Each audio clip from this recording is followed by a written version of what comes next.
Hey there everybody, Eric from Outer Limitless here with Carlos from Daily Carry Solutions. We're talking to Craig at the Tops booth. What's up, Craig? How you doing today? Good, good. Now, I've been watching Tops knives for years at this point. I've been seeing each year when your new model line comes out, there is a ridiculously amazing shitload of amazing looking stuff on the table here, more than usual if I'm seeing what I think I'm seeing. This is insane. Yeah, I agree. We have 19 new models.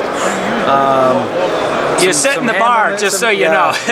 Some handle materials that we haven't used before, just a couple of little tweaks to things that people haven't quite seen from us yet, and then some really interesting designs. This is incredible. I have picked a few of these up already, and I am absolutely pumped for you to talk about some of these new materials. These handles are sick. All right, tell me which one you want to see.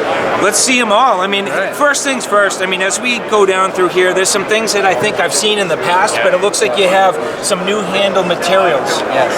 So basically, there's a new one we're putting out. This is called the Camp Creek Fire Edition.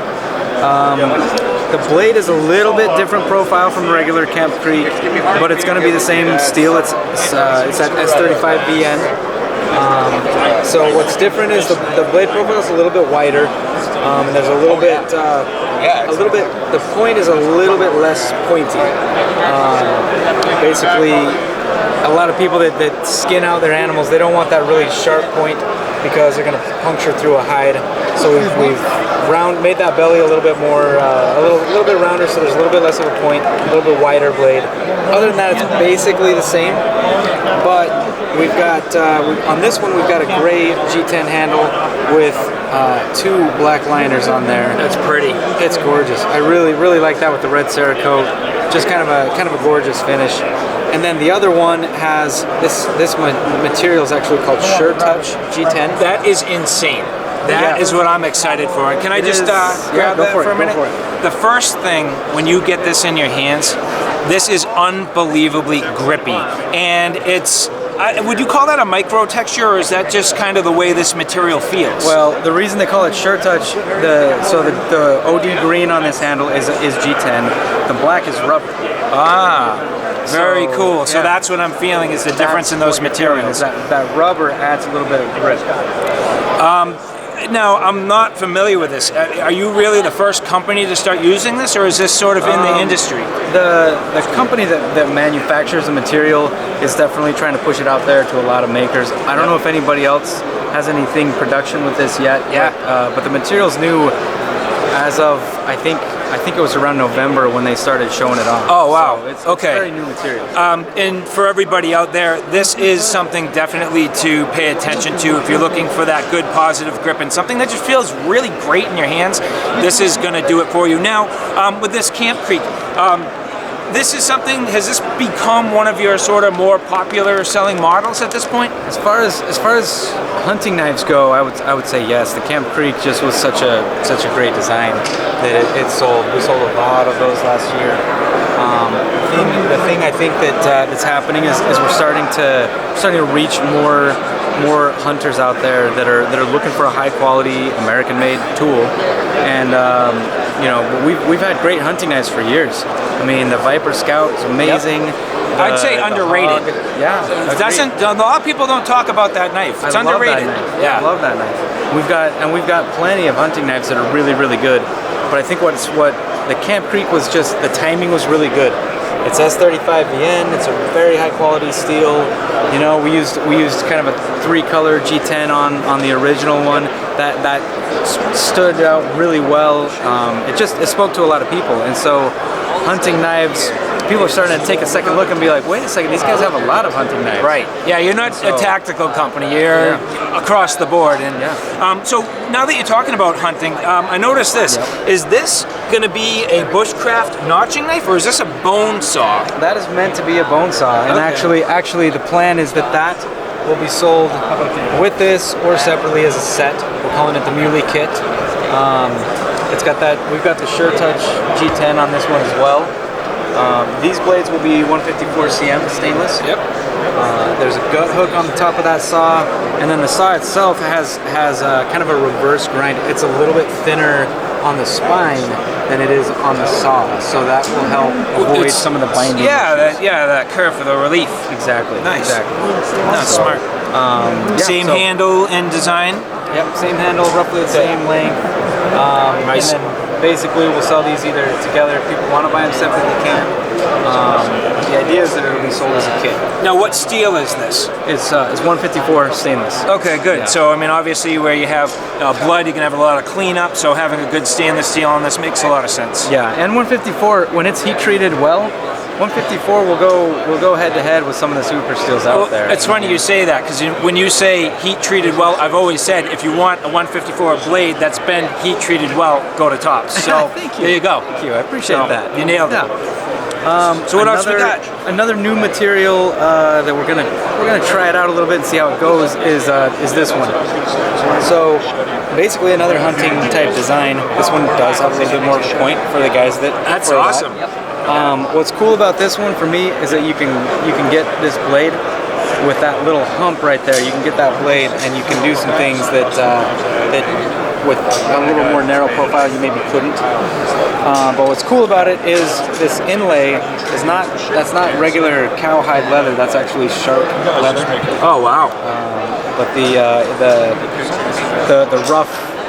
What are they called? The little rough things that come off of that skin that kind of make it feel like sandpaper. Yep. This leather has had that ground off, so it's a smoother leather. But it's shark skin, so it's moisture resistant. It's not going to absorb a lot of water or blood. Yep. But it does give a good, nice. It's like a soft feel. It's it has a little bit of grip. And so we're gonna try this out and see how it goes. So are you playing around with two different designs? Yeah, kind of giving people a couple of options. They can decide whether they want the flat shark or the one with a couple of cutouts in there of the micarta. Nice. No, clean, very nice. Yeah, definitely a good utility tip.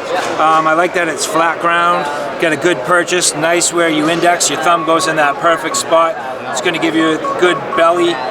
Nice little knife. And what I also have always loved about Tops, you're not always talking the big knife, the machete, then you get down to your, survival wilderness blades, but you do great work on your smaller knives. So, it's not always these big, heavy choppers. You do a great job with all the smaller knives as well. Yeah, I mean, like the Mini Scandi, that's one of my favorite knives of all time, and it's a 2.5, 3-inch blade, Right.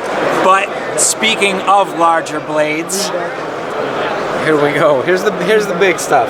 So one that I'm actually digging a lot is kind of a Sachs style design. Cool. So the Sachs is an old Viking tool. They used to use them as back in the day, an EDC tool would be larger. Right. They're going to use it for wood. They're going to use it for They're not going to use it to open boxes and packages. They're going to be using it for heavier duty tasks, and so an EDC blade back in the day was like 12 inches long. But it also, for them, it was great that it doubled as a weapon because, as a Viking, I guess you just never know when you're going to have to fight for Valhalla, right? So let me ask you this. I think I see something that you may not have quite done before. What about those bright blue liners? Yes. Is that new color for you? That is new for us. So on this one, we've got black canvas micarta with blue G10 liners. I think the blue pops really well. It matches your shirt. It does. It does. Yeah. So I mean, just something new, something a little bit different. We had some blue G10. We said, you know what, let's give it a shot. I like it, man. There. That pops. It looks great against the tang of the knife. Looks good against the handle scales. Yeah. So that's pretty. That's a nice color. I guess the departure from your standard Sachs on this design is the handle. Yep. Usually the handles are just completely in line with the blade. Nicely rounded, nothing wrong with the handle, but just not a lot of shape. Yep. Leo, being the guy he is, wants to add at least a little bit of flair, so he's got a little bit of a different handle on there to give you a couple of different holding options. You got your standard, kind of chopping grip. You got your grip where you can choke up and do some finer work. All that kind of stuff. 1/4 inch, 1095. It's got an acid rain finish on it. Yeah. Just a all around good looking piece. If you like that straight blade profile, which I do, this thing you're gonna like a lot. Yeah, I mean that's gonna be great where you've actually taken some of the meat away down lower, but you get that forward chopping power. And I think that's going to work out well, where you're going to get a little more balance out of this, but you're also going to have the ability to do some of finer tasks, get into that heavy chopping when you need it, and obviously this thing's going to be a splitting monster. Oh yeah, for sure. It's great. The heaviest piece on the table is this guy. Whew. So this is called the High Impact. We debuted it at SHOT Show 2 years ago, and it got put on the back burner afterwards. Once we started testing, we actually had a partial tang on this. The tang stopped about here. We started testing. On wood, it was doing just fine. Once we started hitting anything a little bit harder than wood, more of like a breaching tool, right? At that point, we busted out the micarta. And so we were like, you know what, this partial tang's not going to work. And so this is a full tang, 3/8 of an inch thick. Yeah, look at that. 1075. That is ridiculous. I mean, my pinky might not even be that thick. Yeah, this thing is huge. It's got pockets all over the handle to reduce the weight. Cool. So, you know, a lot of people are going to say it's not full tang, it's skeletonized. Yeah, it's whatever. full tang. Call it what you want. Yeah. But the steel goes all the way to the end of the handle.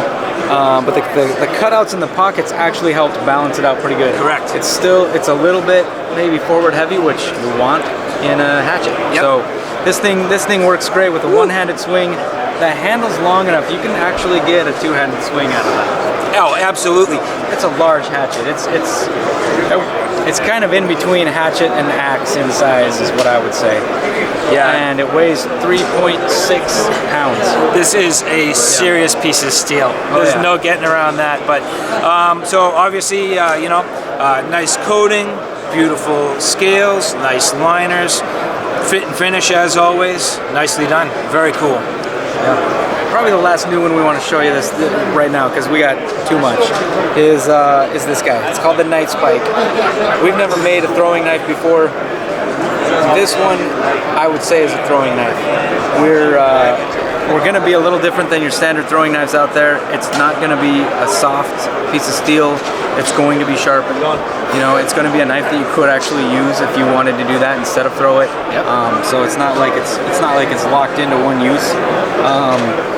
The coolest thing about this is that we actually did a distal taper on it.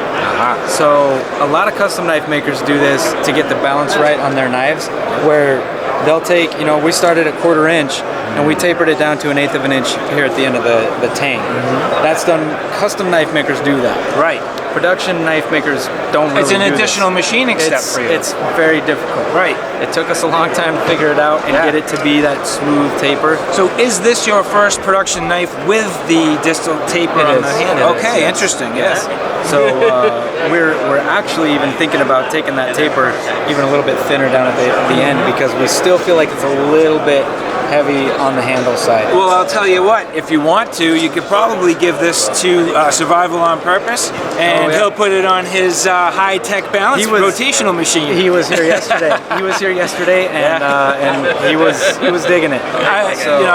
He balance tests all of his knives, so this would be a good candidate to try it. Yeah, I'm sure he could give you some good feedback. It would be very interesting. Yeah. So that's what's exciting about this one. We got that distal taper, difficult to do in production knives. We've never done it before.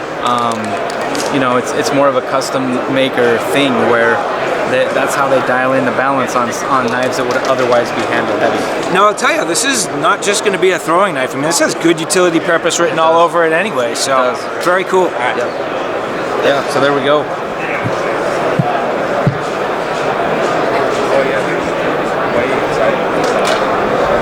Well, Craig, thank you very much. I really appreciate your time today. Thank you for showing us all these beautiful blades, and can't wait to see these coming out in 2020. Thank you for coming. Appreciate it.